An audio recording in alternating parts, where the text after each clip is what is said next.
And we are really excited to welcome Jeff Guaracino, President and CEO of Visit Philadelphia today. Jeff, thanks for being with us. I'm so excited to talk to you. Thank you so much. I'm thrilled to be here with you. Thanks. So let's start by telling everybody watching more about Visit Philadelphia. For anybody who doesn't know, which I don't know how that could be possible, but for anyone who doesn't know, tell us what Visit Philadelphia is all about. So Visit Philadelphia is a regional tourism marketing corporation. And what does that mean? It means that we get a chance to tell the world about all the amazing, wonderful things there are to do in our region.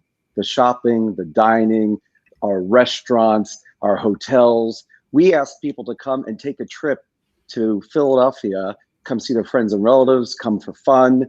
We do big TV campaigns, we do advertising campaigns. And so we are honored to be able to tell the world about my hometown. I am from Philly. And so it's me and the team. It's just such a privilege to tell the world just how wonderful Philadelphia is. That's so great. I'm also from here. I live in South Philly and I have crazy city pride. And I think some of the Visit Philadelphia advertising, your billboard, your EXO campaign, it's some of the best stuff that I've seen. It makes me so proud to be part of Philly. So I'm so excited to have you. So thinking about what's going on today, can you talk about how Visit Philadelphia is going to support recovery efforts since coronavirus has essentially put a halt to tourism right now in the city? Yes. So we were, up until March, on a 10-year growth. We welcomed 45 million visitors. The hotels were filled. They were having a record year. And all of a sudden, the entire travel industry stopped that quick. Planes, trains, people coming to visit, restaurants. And so in a minute, almost, it's been 30 years of building the hospitality industry to what it is today. And in 30 days, it essentially stopped.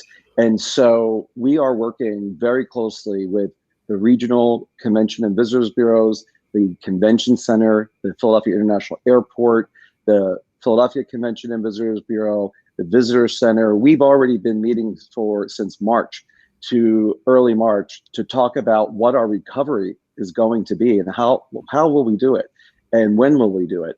And in the meantime, working closely with the mayor and the governor, we have been ensuring that we uplift our businesses to help promote what's open, how people can be a part of our recovery, and also to get people back to work. And that's the number one thing that we have to do. There's 103,000 people who work in the hospitality industry who have great jobs in hotels and sales and management and frontline, and we need to get them back to work. But first, we have to get travelers back. And so it's going to take a long time. Mm-hmm. Yeah. I've been reading that it's one of the hardest hit industries. It's really tough. So thinking about that, has the Visit Philadelphia strategy changed at all? It has. Well, and it has before COVID. We were anticipating a year of change and the unexpected. We were talking about the economy. The economy was on a great run. And so the statistics and the data told us that there was a chance of a correction. So we knew we needed to be flexible in case the economy changed. Also, with the presidential election, we knew that things could be unpredictable, and we buy advertising. And so we had to be very specific about where we would buy advertising and where would people be looking for travel information.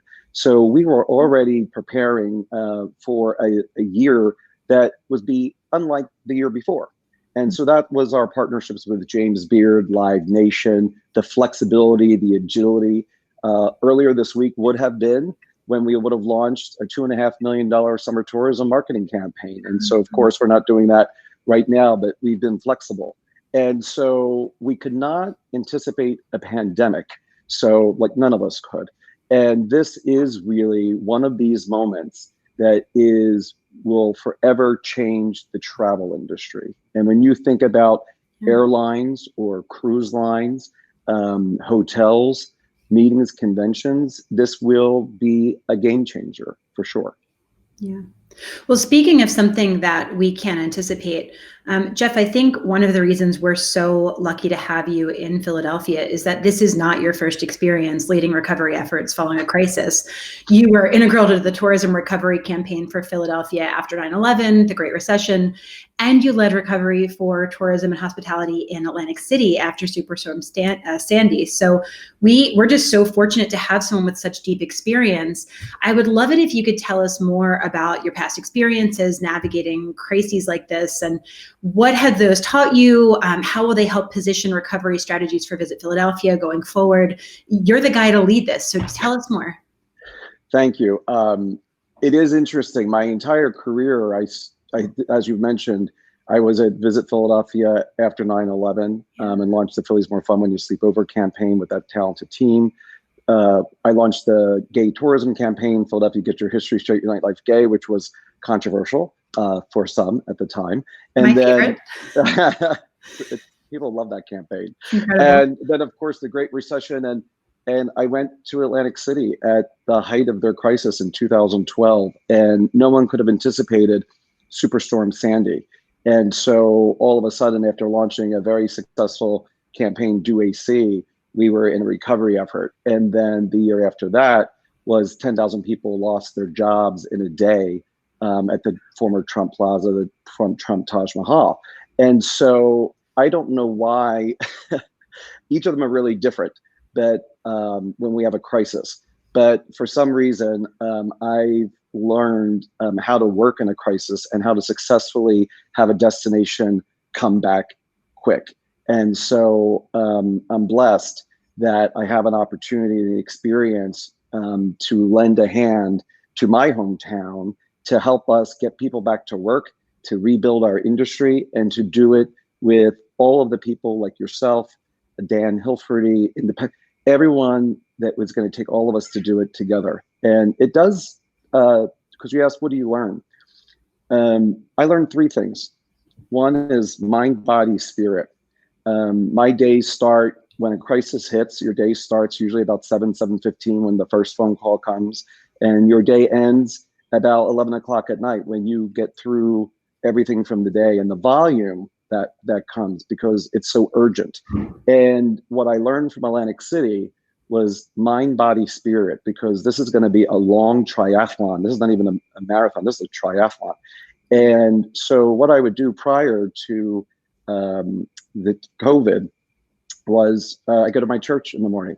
There's a quick 15-minute mass at St. Mary's Convent right around the corner from me. And so that was my 15 minutes of the day to really feed my soul. And then to the gym, even if it's 20 minutes, get into the gym if you can.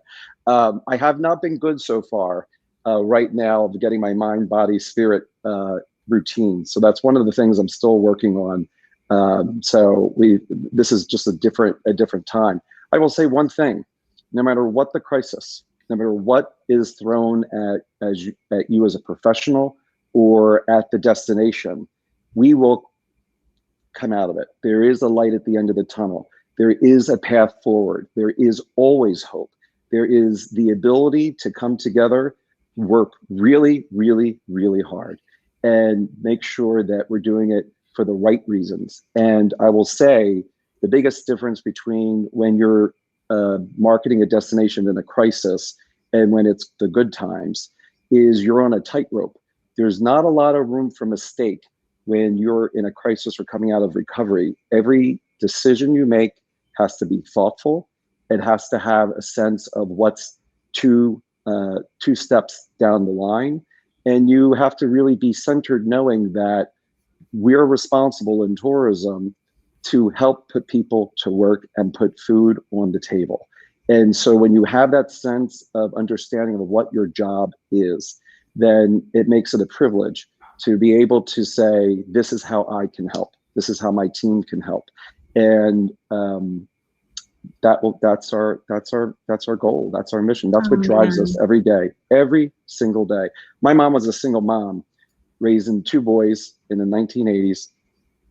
And hospitality is what got us to food on our table. My mother went to go be a casino dealer down in Atlantic City. And at the time, she was making $80,000 a year in the 1980s. That's a fortune today. It's That was a crazy, right? fortune then. And my mom passed 20 years ago, and suddenly, and so one day I decided to read her diary to get a better understanding of my mother as an adult. And she said she went to Atlantic City because it paid her like a man.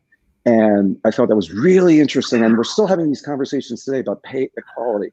And so the reason why I left Visit Philadelphia in 2012 was because I knew I could do something. I could help. There's some other mom who's trying to raise their kids. And so that's why I'm really passionate about what I do.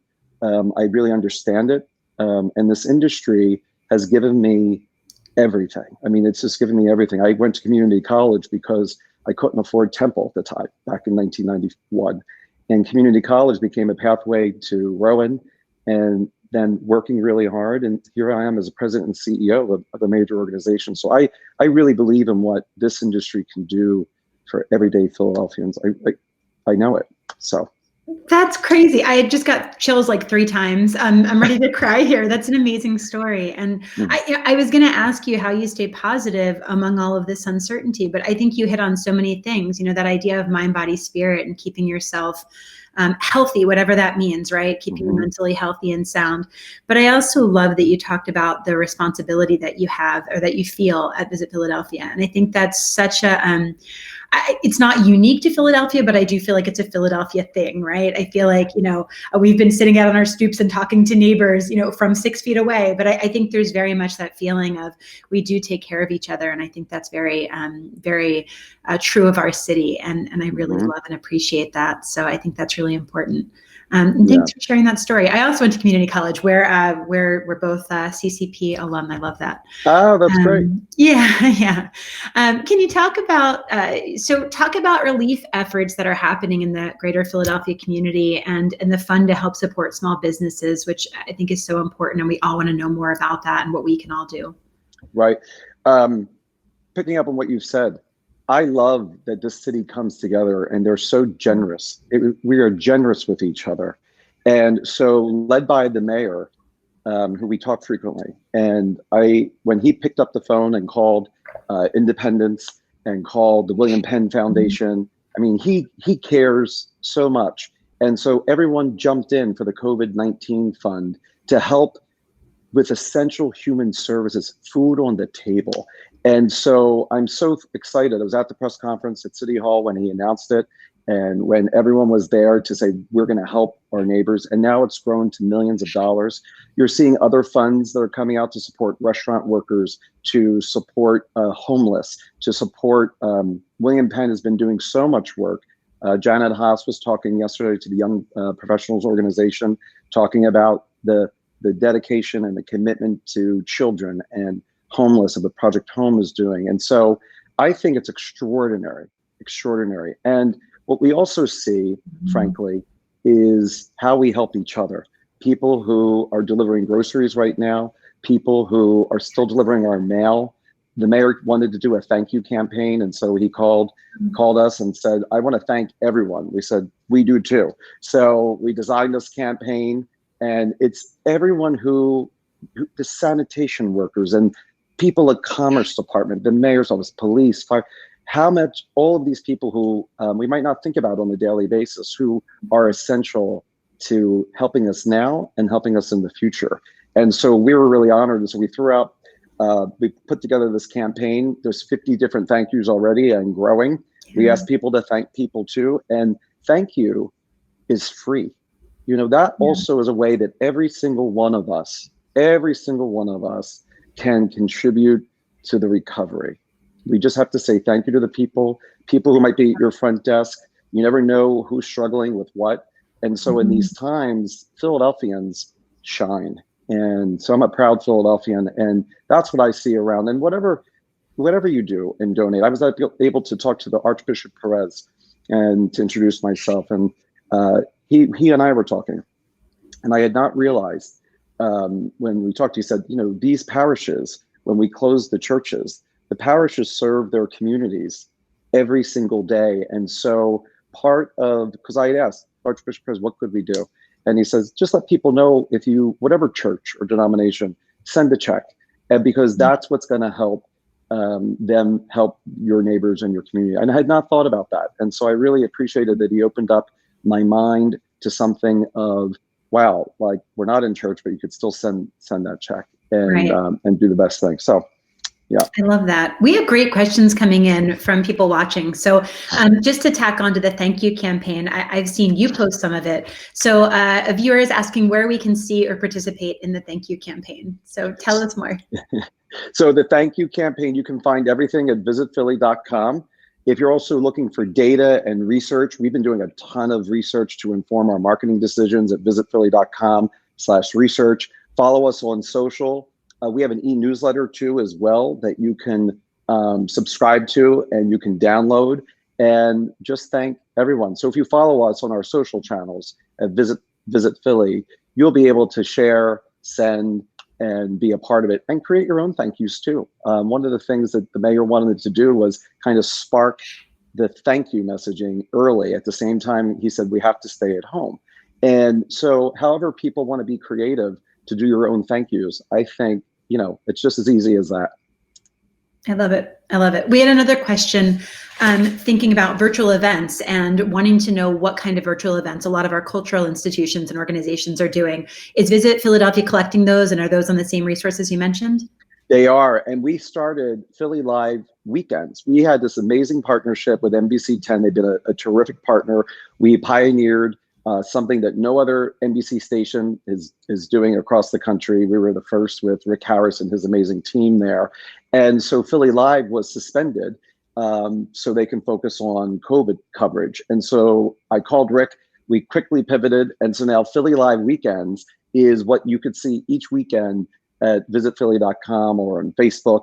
And you can see even past ones. So we've had the zoo, we've had chefs who are on, we've had different experiences that we want to bring Philadelphia to your home. And for us, while no one's looking for tour travel, like no one's searching travel right now, no one's booking travel really right now, we felt what we could do at Visit Philadelphia is keep our community and our industry together virtually and through the web. And interestingly enough, there is so much interest in seeing the videos in Philly Live weekends that some of that's getting hundreds of thousands of views collectively. And so we're really thrilled. And then we put little buttons if people want to donate or if they have a different fund that they want to do. We also have our new podcast, Love and Grit, and we continued to do, we just debuted it.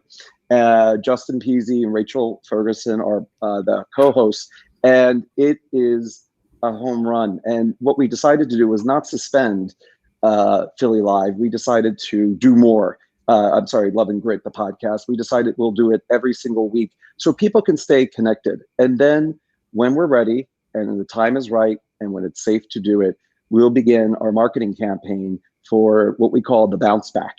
And so the mayor and I and our industry have been working, as I said earlier in this broadcast, we've been working since March on the recovery collaboratively from the convention center, the visitor center, the hotel association. And so we'll be ready. We'll be ready for the bounce back. I love that. I love that. And we're really putting Philadelphia out there and all that we have to offer virtually right now, which is incredible. And it gives us to show off that we are a World Heritage City and that we are amazing.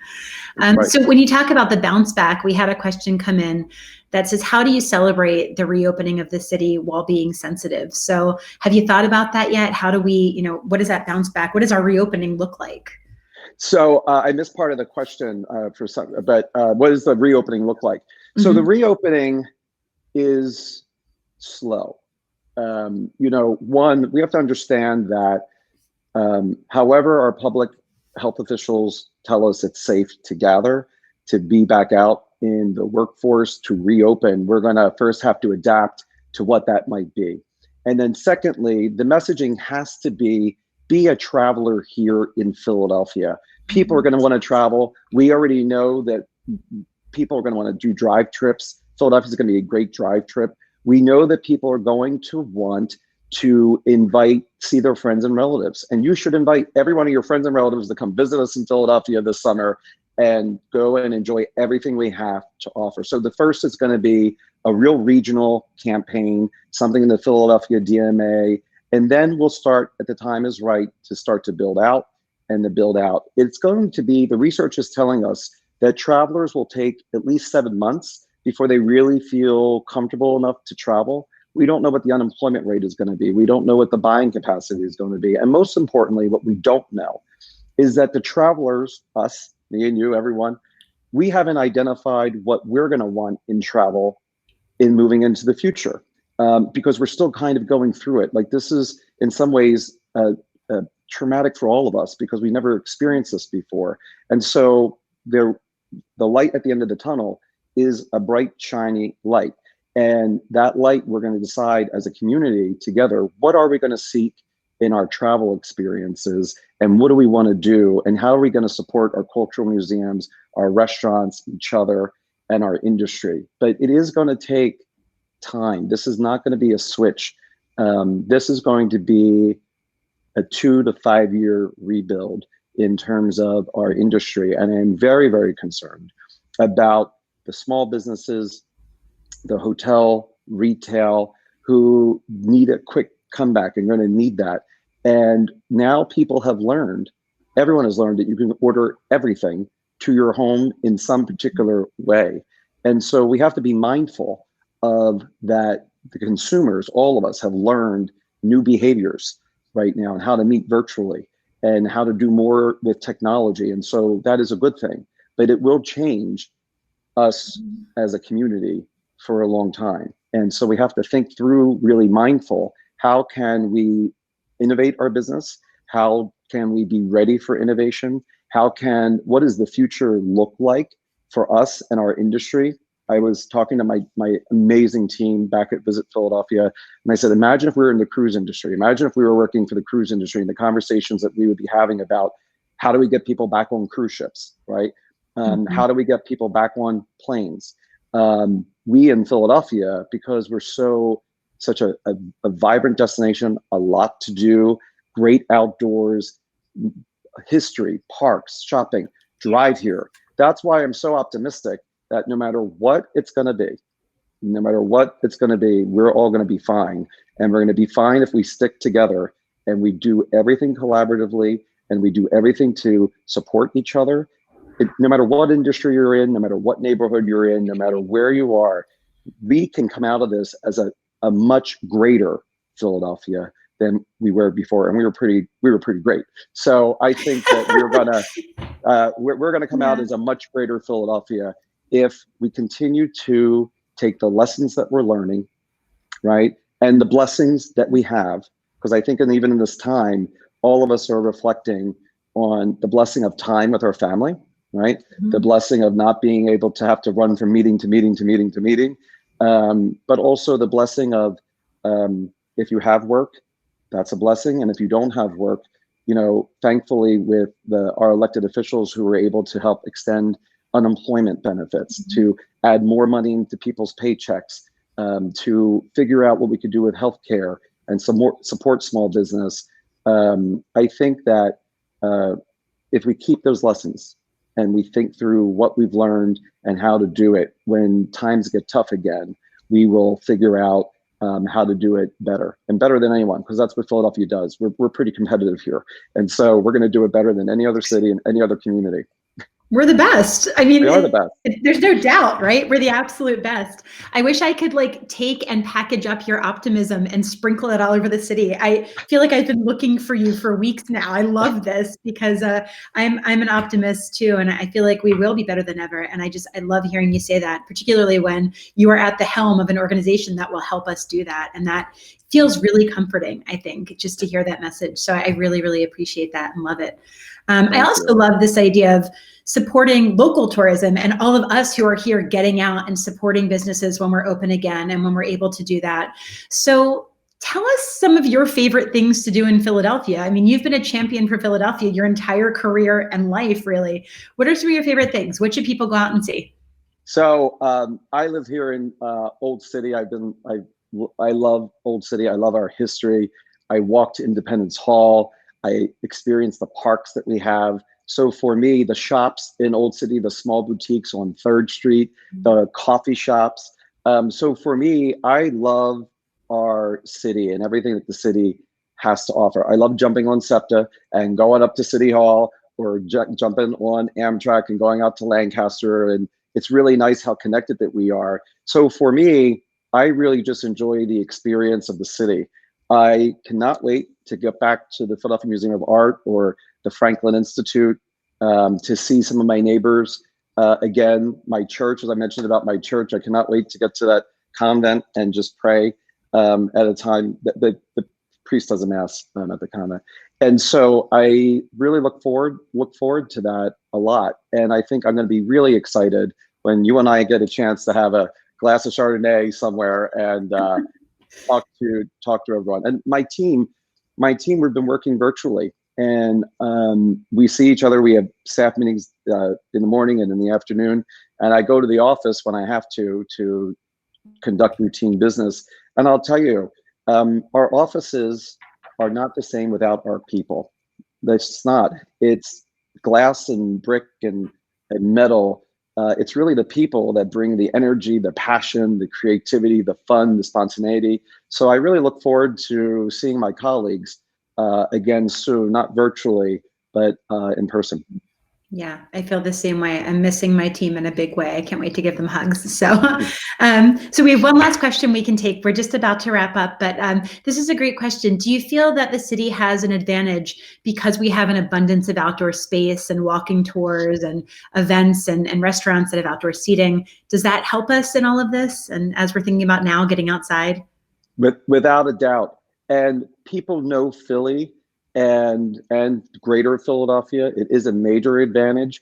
And also remember, National Geographic Traveler said we were one of the 20 destinations that you have to visit in the world. And we're the only US destination and the only other place that they mentioned in the United States that travelers had to go see was the Grand Canyon. And so I said, I like that. 2 places created by God, Philadelphia and the Grand Canyon. And so I am super excited. People are going to look for what I call the comfort food: Independence Hall, Rocky, the Bell, cheesesteaks. Even though we have so much more to talk about in the very initial phase, we have to remind people that who we are is still who we are. And then can't wait to tell them about the great Franklin Square and the festivals they do at Franklin Square, what we can do in the region. And we would love ideas as well from everyone on Facebook Live. As we talk about innovation, as we're talking about what we can promote, what we can do, the quickest way you could help us is by becoming a fan or a follower of our social media. Give us great ideas, subscribe to the e-newsletter, see what's happening. But great ideas come not just from our office, but from every Philadelphian who we get a chance to meet and see. So tell us one more time, the website address is? visitphilly.com is our website address. And we're known as Visit Philadelphia because we market the 5-county region to the leisure traveler. But people just like Visit Philly. Yeah, Visit Philly is great and some of the strongest social game around. So if you're not already following them, follow them on everything and follow Jeff.